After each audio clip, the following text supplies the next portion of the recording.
it's Froggy, and I'm back again with another episode of Willow Wonderful World. So we are doing Kang Bakya's This Is My Justice. I went back into Pai's route, and I chose an option where he doesn't escape from jail. And then I was able to do something new for this, at least. So we got the sniper shot from afar, destroyed Lieutenant Kim's shoulder blade. Good.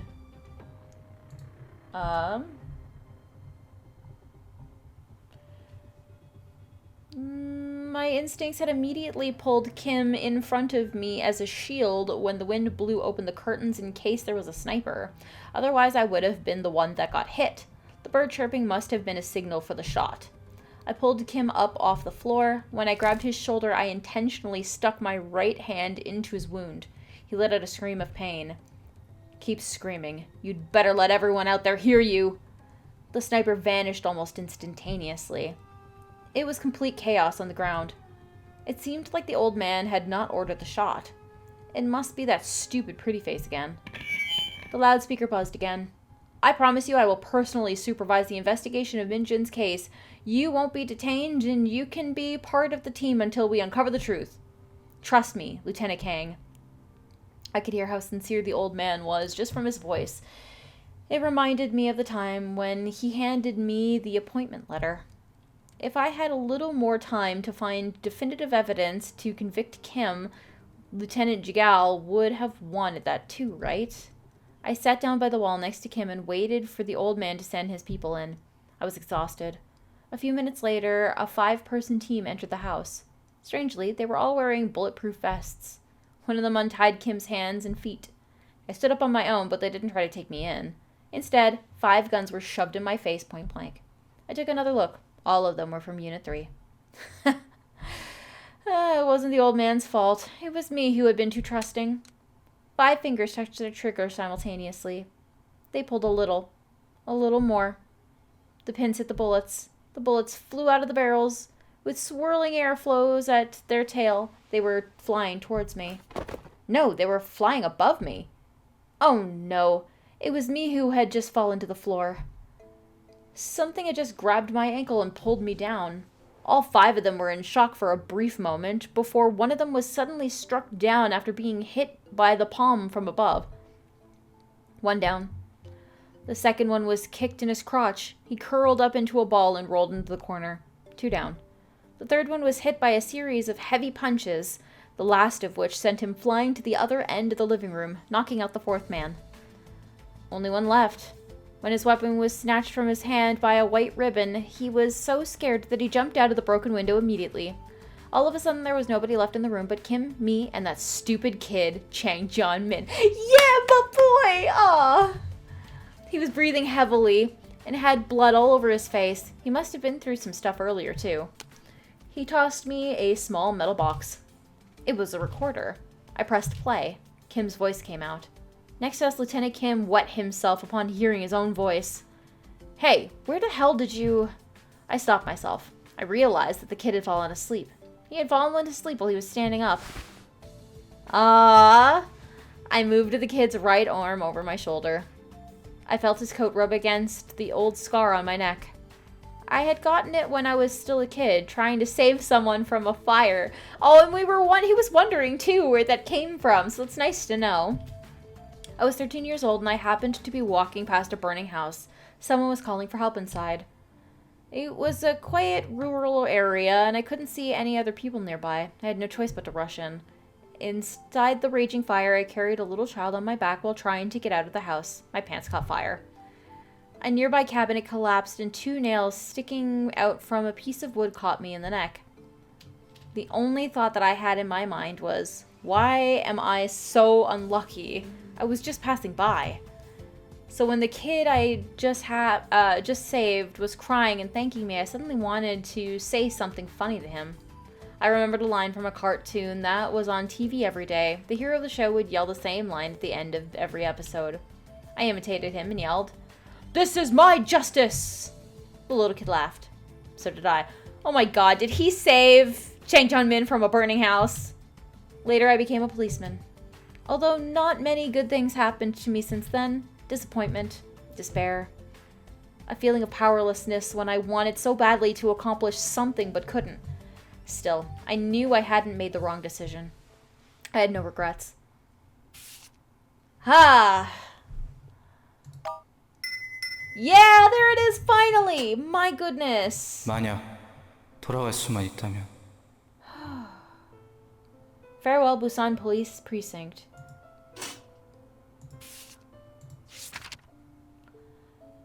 The weather was awful again. But I had decided to take a walk, a real walk. When I had learned that I needed to write 2 or more pointless reports, I calmly went back to my seat. I created a new document and typed in resignation letter. Honorable Sergeant Jiang, Then what? Well, whatever. Honorable Sergeant Jiang, I want to resign. Save. Too bad the stupid old fart wasn't here, otherwise I'd print it out and throw it in his face right now.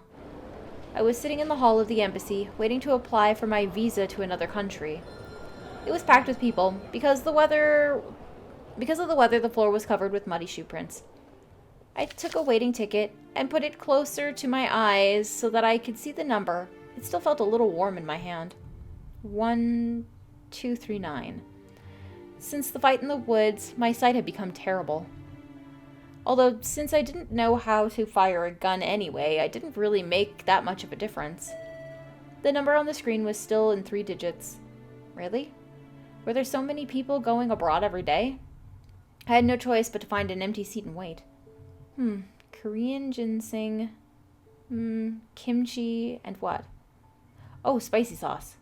Yes, you want to make kimchi yourself? Then why do you need me to bring kimchi?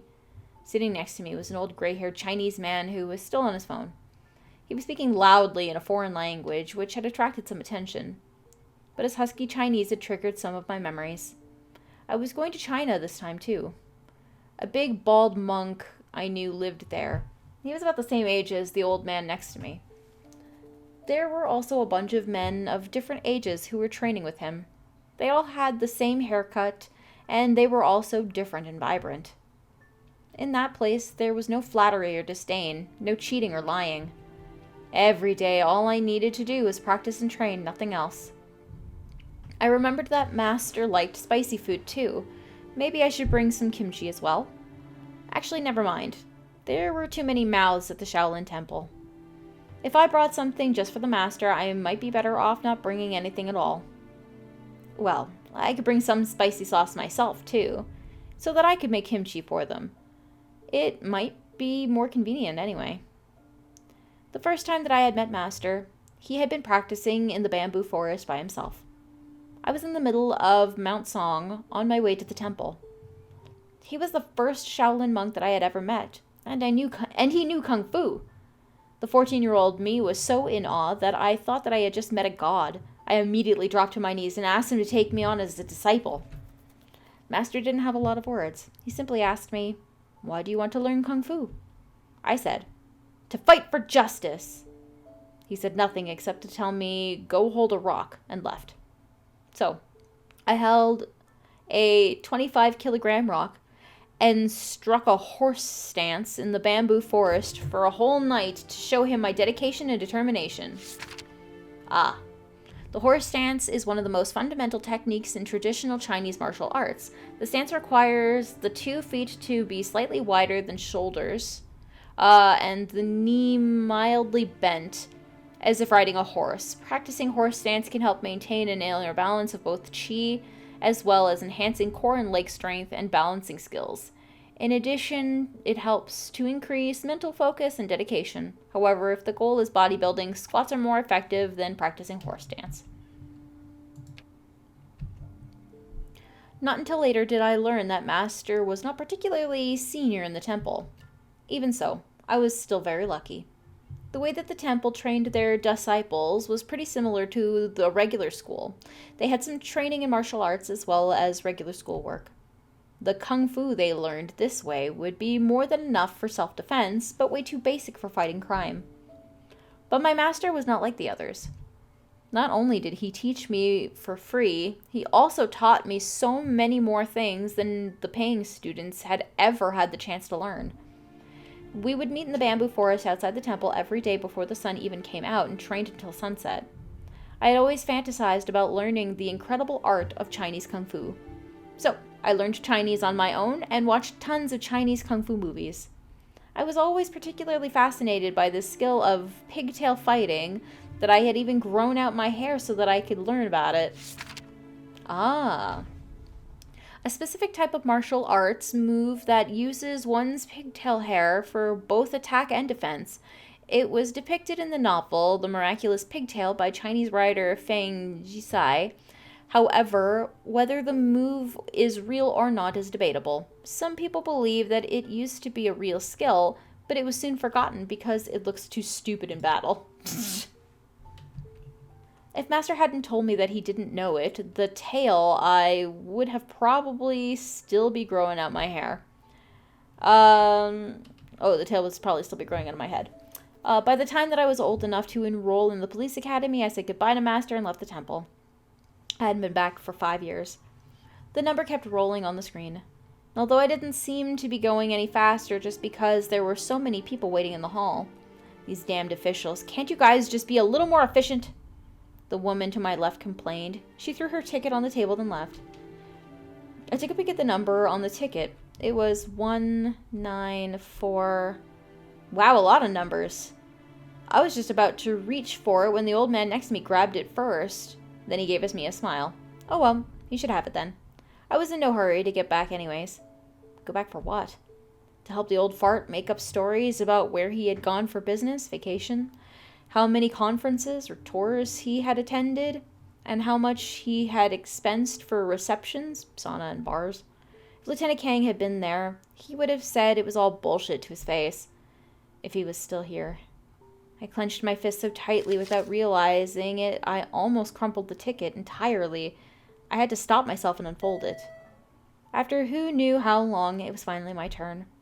By the time that I finally done it, it was past business hours. I went back to Unit 1, where half the lights had already been turned off. Only Officer Jian was still there. She was cleaning the trash cans in the office. I let out a sigh, rolled up my sleeves, and took the trash cans out of her hands. Before I left the office, I threw the resignation letter onto the old fart's desk. Farewell was on police precinct, Changjianmen.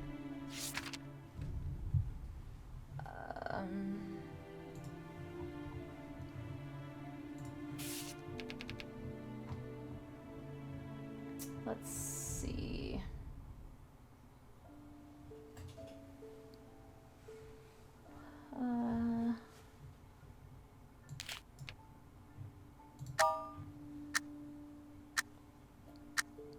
It's just numbers. I don't like the number ones. Wow, a small number. I was just about to reach for it when the old man next to me grabbed it first. But he took a look at the ticket and threw it back to where it had been. Heh.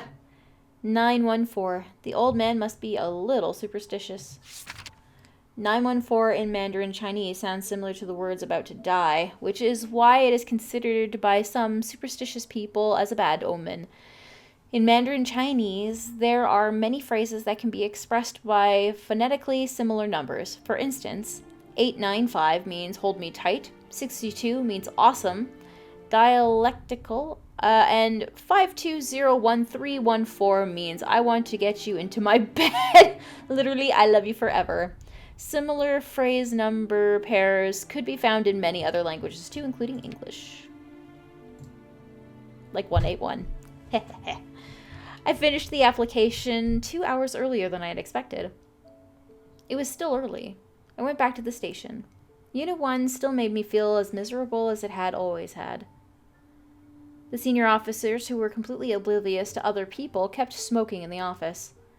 Officer Jian was making coffee in the break room for over 20 people. She looked tired and bored. The office wing of Unit 1 was probably 10 times larger than Unit 4's, and only half of the seats were occupied. And most people who were absent were not out there fighting crime. They were simply missing work. As soon as I sat down, the old fart looked up from his newspaper. Have you finished the report? Almost. I was almost about to throw my resignation letter in his face. I opened the file and clicked print. The The printer behind me started buzzing. Meanwhile, the phone on my desk happened to ring at the same time. I reluctantly picked up the phone. As soon as I heard the familiar voice from the other side, tears started flowing out of my eyes. Midnight. The only office with its lights on was Captain Gong's. Officer Jian and I walked up to his desk and turned in our badges and guns. I took one step back and gave this man, whom I had just met for the first time, one last salute. Agent Chang. Done? Wait, I feel like I missed something. Key evidence. I still don't have the stupid rotten one. There's supposed to be one that comes from this called rotten, and I don't have it, and it's really annoying. Alright. So I went back to soap opera. I got the S. This should be rotten now. 내 탓이야. There it 바보같이. is. My goodness. That took me so long to figure out. Okay, the most expensive barbecue restaurant in Busan was located 2 blocks away from the Busan police station. It even had a presidential suite that was large enough for over 40 people.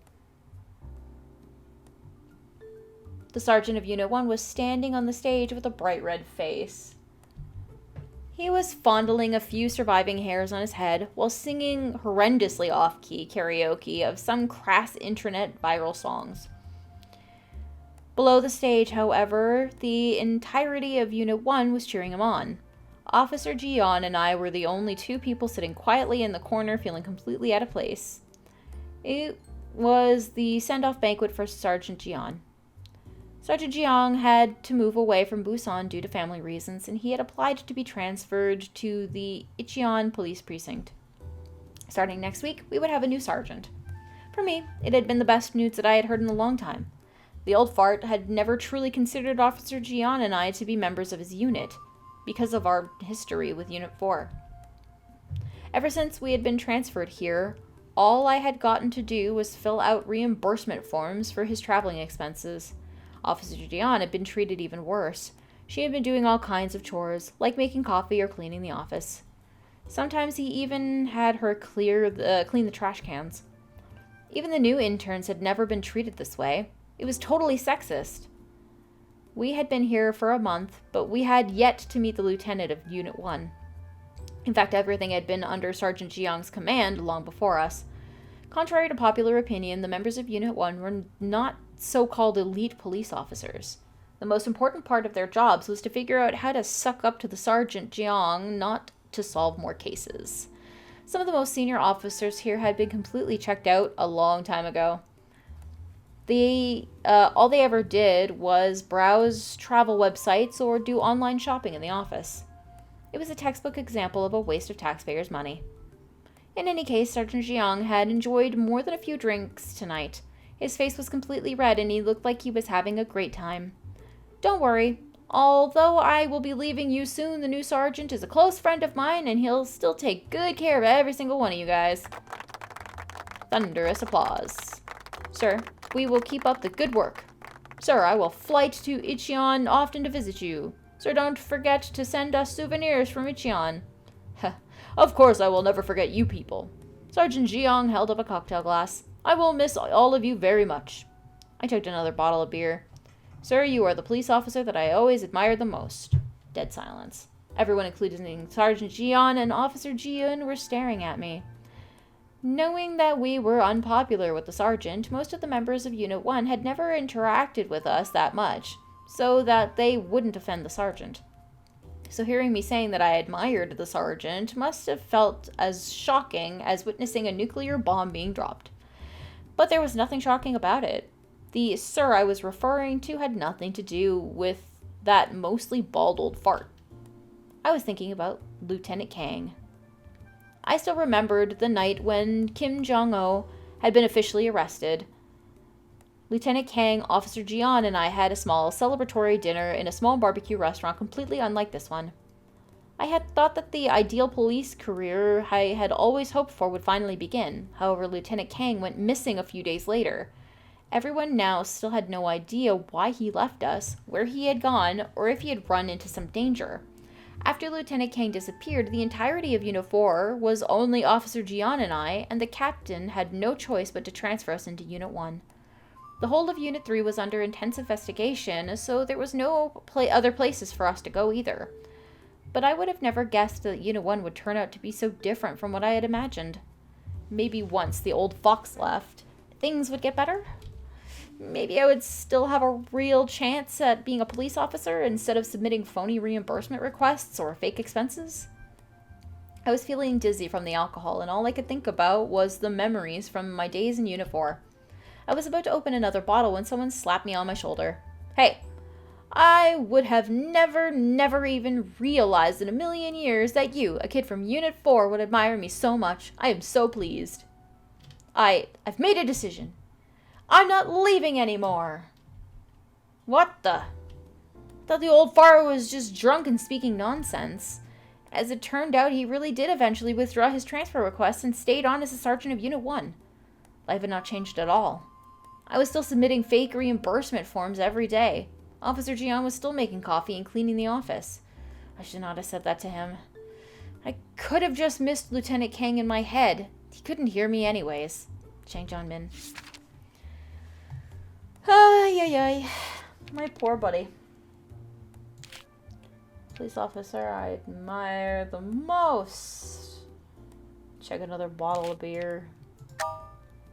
Move everything up some. Dead silence. Everyone, including Sergeant Jiang and Officer Jian, were staring at me. What did you say?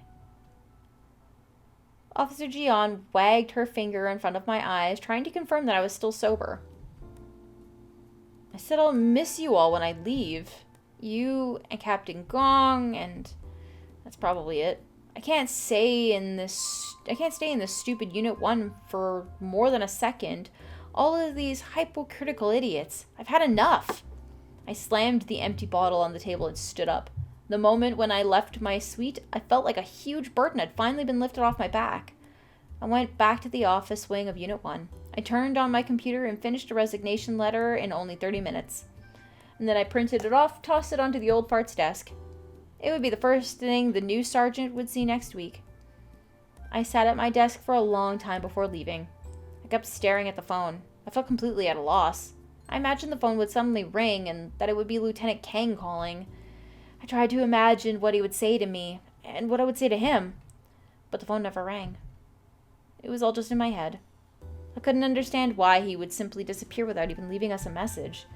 If he had run into something that had forced him to leave, why wouldn't he come and discuss it together with us?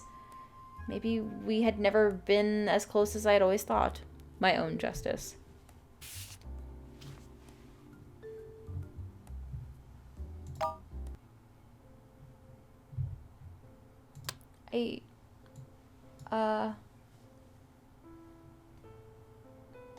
I'm not really sure what else to do here.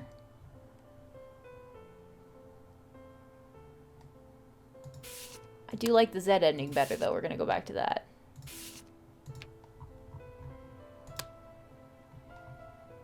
Oh, but it's not a happy, spotty ending. I'm not, Alright, well, I'm gonna end this episode here for today. I hope you guys enjoyed it. If you want to see more videos from me, then don't forget to like, comment, and subscribe. Thanks for watching.